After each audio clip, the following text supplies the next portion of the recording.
샬롬 4월 12일 월요일입니다. 이번 한 주도 하나님께서 새로운 한 주를 주셨습니다. 복음의 능력으로 복된 한 주가 되시기를 주님의 이름으로 축원드립니다. 이 시간 시편 말씀을 읽고 함께 침묵으로 기도드리겠습니다. 여호와여 내게 은혜를 베푸소서. 나를 사망의 문에서 일으키시는 주여, 나를 미워하는 자에게서 받는 나의 고통을 보소서. 그리하시면 내가 주의 찬송을 다 전할 것이요 딸 시온의 문에서 주의 구원을 기뻐하리이다.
오늘 하나님이 우리에게 주신 말씀은 사도행전 1장 11절에서 14절입니다.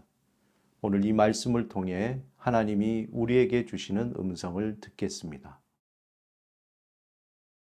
이르되 갈릴리 사람들아, 어찌하여 서서 하늘을 쳐다보느냐? 너희 가운데서 하늘로 올려지신 이 예수는 하늘로 가심을 본 그대로 오시리라 하였느니라.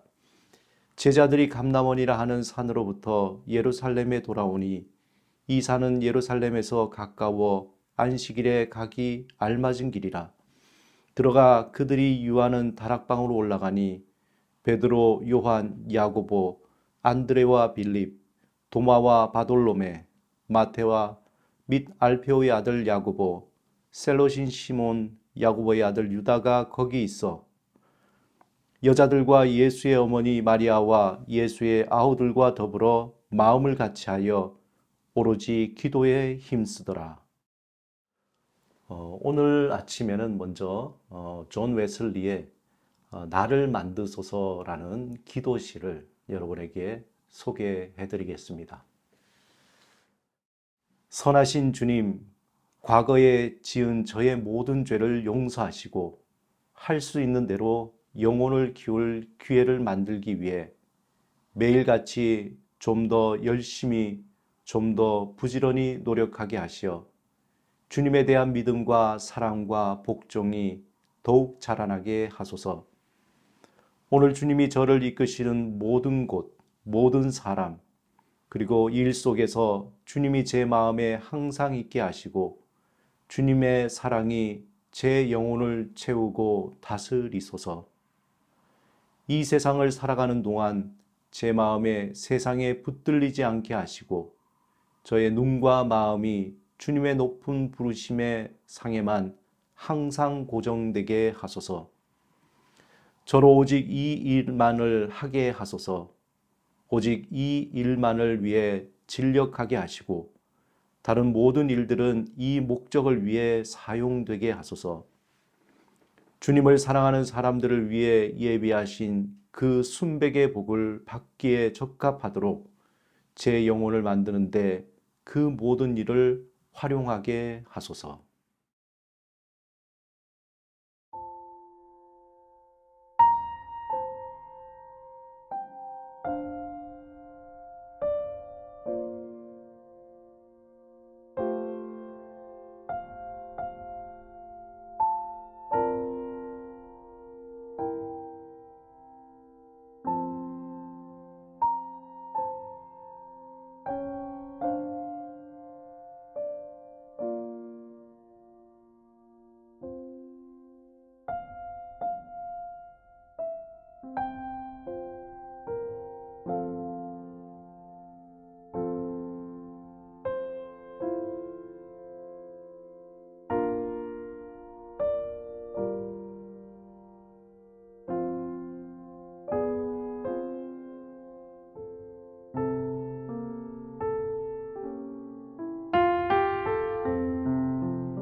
이 시를 지은 감리교의 창시자 존 웨슬리는 1703년 6월 17일에 사무엘과 수잔나 사이에서 19남매 중에 15번째로 태어났습니다.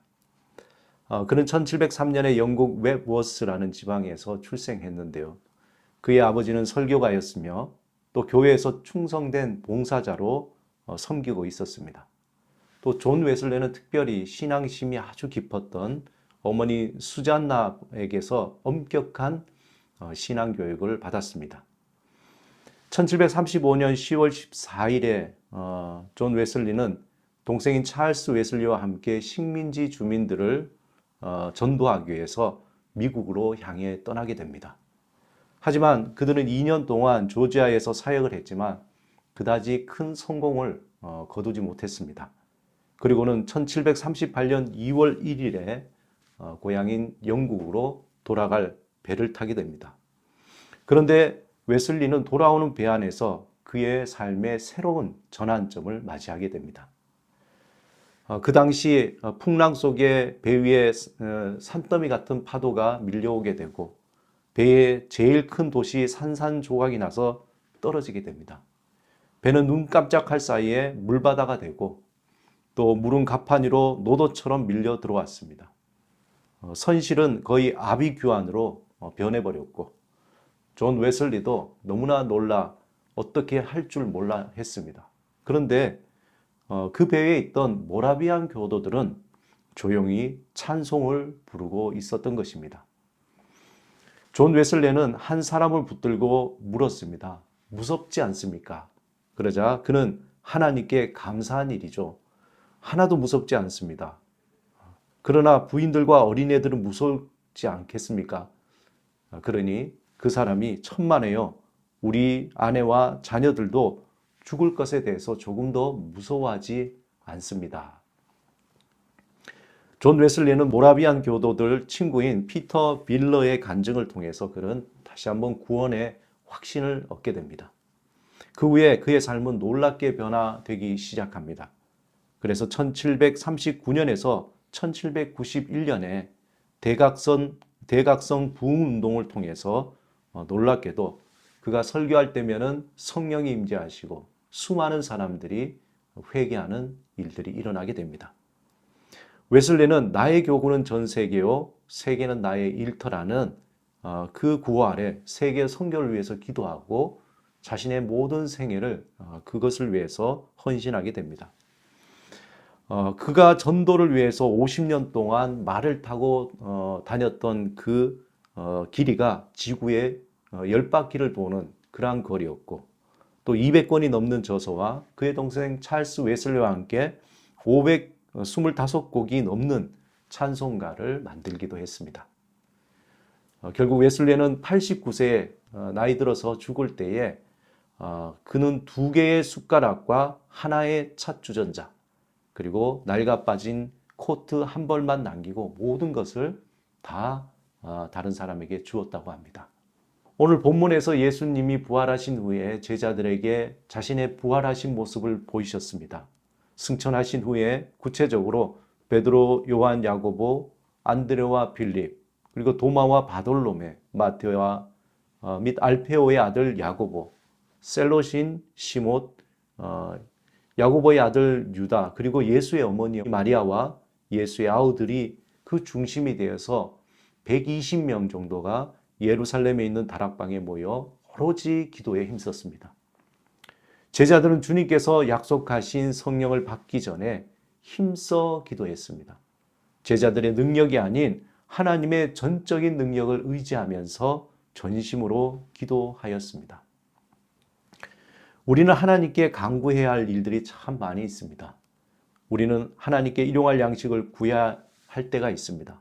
당장 해결해야 할 수많은 일에서부터 오랫동안 우리를 괴롭고 또 우리를 짓눌러 온 그러한 기도 제목들이 있습니다. 우리의 기도 제목들을 살펴보면 그렇게 대단한 것도 아닙니다. 매우 소박하고 급박하고 또 간절한 기도 제목들입니다. 우리가 매일 하는 일이 잘 되기를 기도하고 또 부모님과 자녀들이 건강하게 지내기를 기도합니다. 또 하나님은 이러한 우리의 기도를 들으시고 또 응답하기를 원하십니다. 우리의 각자의 삶의 자리에서 우리의 연약함과 부족함으로 하나님을 의지하고 구하는 것은 너무도 당연하다고 생각합니다. 아버지 하나님 되시는 하나님께 구할 수 있는 것, 그것이 우리의 하나님의 자녀된 우리의 특권이자 또 우리의 의무입니다. 그러므로 우리는 할 수 있는 대로 하나님을 의지하고 하나님께 우리의 필요를 간절히 구하는 기도를 드려야 합니다. 이와 더불어 우리는 함께 기도할 것이 교회를 위해서 기도해야 합니다. 초대교회 때부터 지금까지 그리고 주님이 오시는 그날까지 우리는 하나님이 세우신 예수 그리스도의 머리가 되시고 몸된 교회를 위해 우리가 기도해야 합니다. 그것도 힘써서 기도해야 합니다.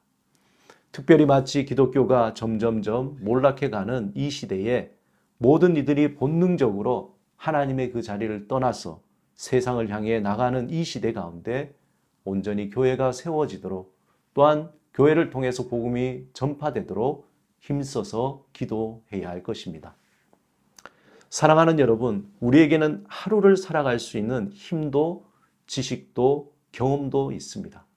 하지만 우리에게 간절히 필요한 것이 있다면 기도를 통해서 하늘에서 내려지는 능력이 필요합니다. 하나님의 약속을 기다리며 전심으로 기도했던 제자들처럼 하루를 살아가기 위해서 하나님께 전심으로 기도하는 시간이 필요합니다. 기도를 통해서 성령의 충만함으로 우리에게 주신 하루를 강하고 담대하게 살아갈 수 있는 그 능력을 구해야 합니다. 종교개혁자 마틴 루터는 자신은 너무나 바빠서 하루에 기도하는 시간을 더 늘려야 되겠다고 그렇게 얘기했다고 합니다. 예수님도 늘 새벽 미명에 하루를 살아가기 위해서 하나님 앞에 기도하였습니다.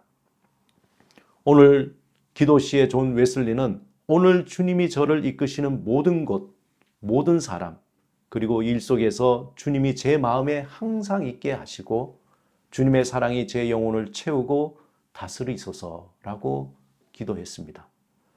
그것처럼 우리도 전심으로 주님 앞에 기도로 하루를 열며 하나님께서 내려주신 복된 삶을 누리며 살아가야 하겠습니다. 오늘도 그런 하루가 되시기를 주님의 이름으로 축원드립니다. 함께 기도하시겠습니다. 주님, 날마다 기도의 능력을 경험하게 하시고 성령의 충만함으로 강하고 담대한 믿음을 주옵소서. 전심으로 기도에 힘쓰며 나의 힘이 아닌 하늘로부터 내려지는 능력으로 살아가게 하옵소서. 예수 그리스도의 이름으로 기도드립니다. 아멘.